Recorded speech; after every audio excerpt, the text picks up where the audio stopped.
Genesis chapter 36, Esau's descendants. This is the account of the family line of Esau, that is Edom.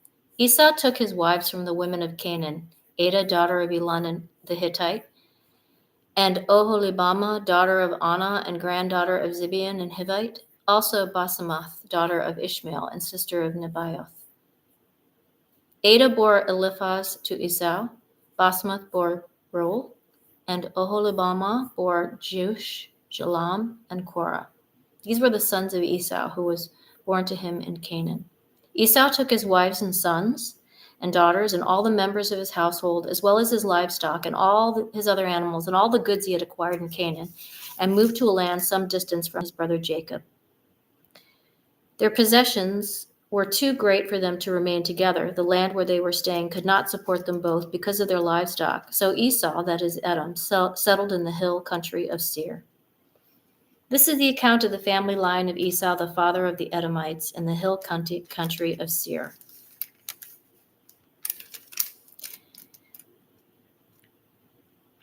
These are the names of Esau's sons: Eliphaz, the son of Esau's wife Adah, and Reuel, the son of Esau's wife Basemath. The sons of Eliphaz: Teman, Omar, Zepho, Gatam, and Kenaz. Esau's son Eliphaz also had a concubine named Timnah, who bore him Amalek. These were grandsons of Esau's wife Adah. The sons of Reuel are Nahath, Zerah, Shammah, and Mizah. These were grandsons of Esau's wife Basemath. The sons of Esau's wife Oholibamah, daughter of Anah and granddaughter of Zibeon, whom she bore to Esau, were Jeush, Jalam, and Korah. These were the chiefs among Esau's descendants, the sons of Eliphaz, the firstborn of Esau. Chiefs Teman, Omar, Zepho, Kenaz, Korah, Gatam, and Amalek. These were the chiefs descended from Eliphaz and Edom. They were grandsons of Adah. These sons of Esau's sons Reuel, chiefs Nahath, Zerah, Shammah, and Mitzah. These were the chiefs descended from Reuel and Edom. They were the grandsons of Esau's wife Basemath. The sons of Esau's wife Oholibamah, chiefs Jeush, Jalam, and Korah. These were the chiefs descended from Esau's wife Oholibamah, daughter of Anah. These were the sons of Esau, that is Edom, and these were their chiefs. These were the sons of Seir the Horite, who were living in the region: Lotan, Shobal, Zibeon, Anah, Dishon, Ezer, and Dishan. These sons of Seir and Edom were Horite chiefs. The son of Lotan, Hori, and Homam. Timnah was Lotan's sister. The sons of Shobal were Alvan, Manahath, Ibal, Shephel, and Onam. The sons of Zibeon, Aya and Anah. This is the Anah who discovered the hot springs in the desert while he was grazing the donkeys of his father Zibeon. The children of Anah, Dishon, and Oholibamah, daughter of Anah. The sons of Dishon, Hemdan, Eshban, Ithran, and Karan. The sons of Ezer were Bilhan, Zavan, and Akan. The sons of Dishan, Uz, and Aran. These were the Horite chiefs: Lotan, Shobal, Zibeon, Anah, Dishon, Ezer, and Dishan. These were the Horite chiefs, according to their divisions in the land of Seir. The rulers of Edom. These were the kings who reigned in Edom before any Israelite king reigned. Bela, son of Beor, became king of Edom. His city was named Dinhabah. When Bela died, Jobab, son of Zerah from Bozrah, succeeded him as king. When Jobab died, Husham from the land of the Temanites succeeded him as king. When Husham died, Hadad, son of Bedad, who defeated Midian in the country of Moab, succeeded him as king. His city was named Avith. When Hadad died, Samlah from Mazrakaz succeeded him as king. When Samlah died, Shaul from Rehoboth on the river succeeded him as king. When Shaul died, Baal-Hanan, son of Achbor, succeeded him as king.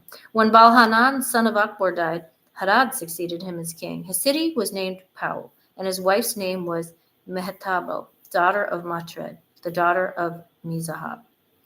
These are the chiefs descended from Esau by name according to their clans and regions: Timnah, Alva, Jetheth, Oholibamah, Elah, Pinon, Kenaz, Taman, Mibzar, Magdiel, and Iram.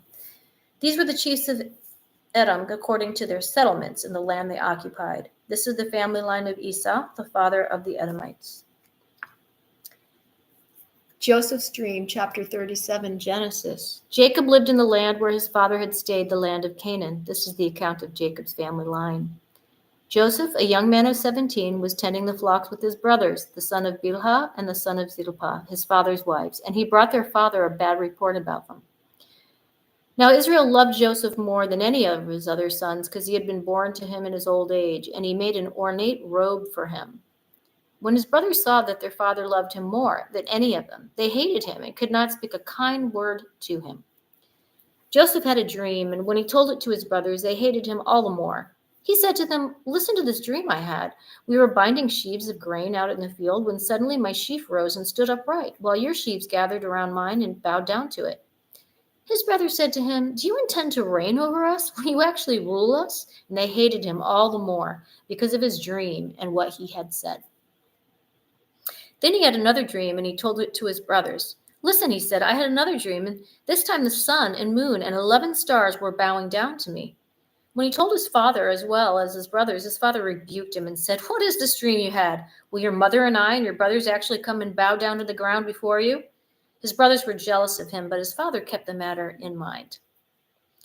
Joseph sold by his brothers. Now his brothers had gone to graze their father's flock near Shechem, and Israel said to Joseph, "As you know, your brothers are grazing the flocks near Shechem. Come, I'm going to send you to them." "Very well," he replied. So he said to him, "Go and see if all is well with your brothers and with the flocks, and bring word back to me." Then he sent him off from the valley of Hebron. When Joseph arrived at Shechem, a man found him wandering around in the fields and asked him, "What are you looking for?" He replied, "I'm looking for my brothers. Can you tell me where they are grazing their flocks?" "They've moved on from here," the man answered. "I heard them say, 'Let's go to Dothan.'" So Joseph went after his brothers and found them near Dothan. But they saw him in the distance, and before he reached them, they plotted to kill him. "Here comes that dreamer," they said to each other. "Come now, let's kill him and throw him into one of these cisterns and say that a ferocious animal devoured him. Then we'll see what comes of his dreams." When Reuben heard this, he tried to rescue him from their hands. "Let's not take his life," he said. "Don't shed any blood. Throw him into the cistern here in the wilderness, but don't lay a hand on him." Reuben said this to rescue him from them and take him back to his father. So when Joseph came to his brothers, they stripped him of his robe, the ornate robe he was wearing, and they took him and threw him into the cistern. The cistern was empty. There was no water in it. As they sat down to eat their meal, they looked up and saw a caravan of Ishmaelites coming from Gilead. Their camels were loaded with spices, balm, and myrrh, and they were on their way to take them down to Egypt. Judah said to his brothers, "What will we gain if we kill our brother and cover up his blood? Come, let's sell him to the Ishmaelites and not lay our hands on him. After all, he is our brother, our own flesh and blood." His brothers agreed. So when the Midianite merchants came by, his brothers pulled Joseph up out of the cistern and sold him for 20 shekels of silver to the Ishmaelites, who took him to Egypt. When Reuben returned to the cistern and saw that Joseph was not there, he tore his clothes. He went back to his brothers and said, "The boy isn't there. Where can I turn now?" Then they got Joseph's robe, slaughtered a goat, and dipped the robe in the blood. They took the ornate robe back to their father and said, "We found this. Examine it to see whether it is your son's robe." He recognized it and said, "It is my son's robe. Some ferocious animal has devoured him. Joseph has surely been torn to pieces." Then Jacob tore his clothes, put on sackcloth, and mourned for his son many days. All his sons and daughters came to comfort him, but he refused to be comforted. "No," he said, "I will continue to mourn until I join my son in the grave." So his father wept for him. Meanwhile, the Midianites sold Joseph into Egypt to Potiphar, one of Pharaoh's officials, the captain of the guard. Chapter 38 of Genesis. Judah and Tamar. At that time, Judah left his brothers and went down to stay with a man of Adullam named Hira. There, Judah met the daughter of a Canaanite man named Shua. He married her and made love to her, and she became pregnant and gave birth to a son, whom he named She conceived again and gave birth to a son and named him Onan. She gave birth to still another son and named him Shelah. It was at Kezib that she gave birth to him. Judah got a wife for his firstborn, and her name was Tamar. But Judah's firstborn, was wicked in the Lord's sight, so the Lord put him to death. Then Judah said to Onan, "Sleep with your brother's wife and fulfill your duty to her as a brother-in-law to raise up offspring for your brother." But Onan knew that the child would not be his, so whenever he slept with his brother's wife, he spilled his semen on the ground to keep from providing offspring for his brother. What he did was wicked in the Lord's sight, so the Lord put him to death also. Judah then said to his daughter-in-law Tamar, "Live as a widow in your father's household until my son Shalashub grows up." For he thought, he may die too, just like his brothers. So Tamar went to live in her father's household. After a long time, Judah's wife, the daughter of Shua, died. When Judah had recovered from his grief, he went up to Timnah to the men who were shearing his sheep, and his friend Hirah, the Adullamite, went with him. When Tamar was told, "Your father-in-law is on the way to Timnah to shear his sheep," she took off her widow's clothes, covered herself with the veil to disguise herself, and then sat down at the entrance to Enaim, which is on the road to Timnah. For she saw that though Shelah had now grown up, she had not been given to him as his wife. When Judah saw her, he thought she was a prostitute, for she had covered her face. Not realizing that she was his daughter-in-law, he went over to her by the roadside and said, "Come now, let me sleep with you." "And what will you give me to sleep with you?" she asked. "I'll send you a young goat from my flock," he said. "Will you give me something as a pledge until you send it?" she asked. He said, "What pledge should I give you?" "Your seal and its cord and the staff in your hand," she answered. So he gave them to her and slept with her, and she became pregnant by him. After she left, she took off her veil and put on her widow's clothes again.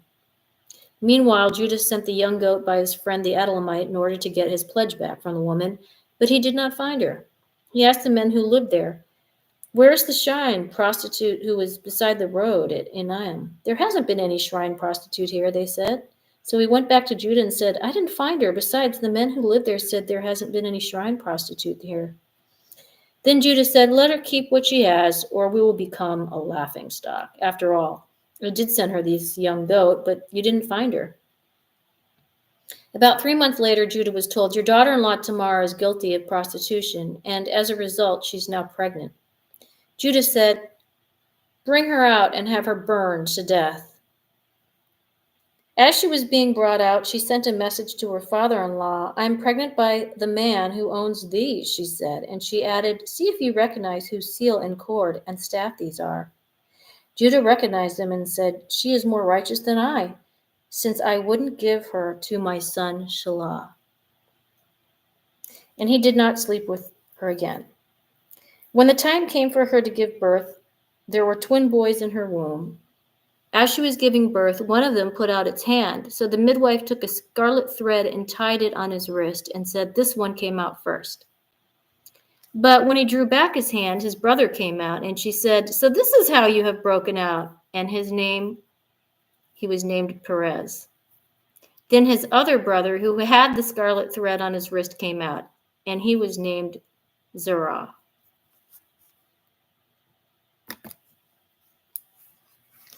It's so hot.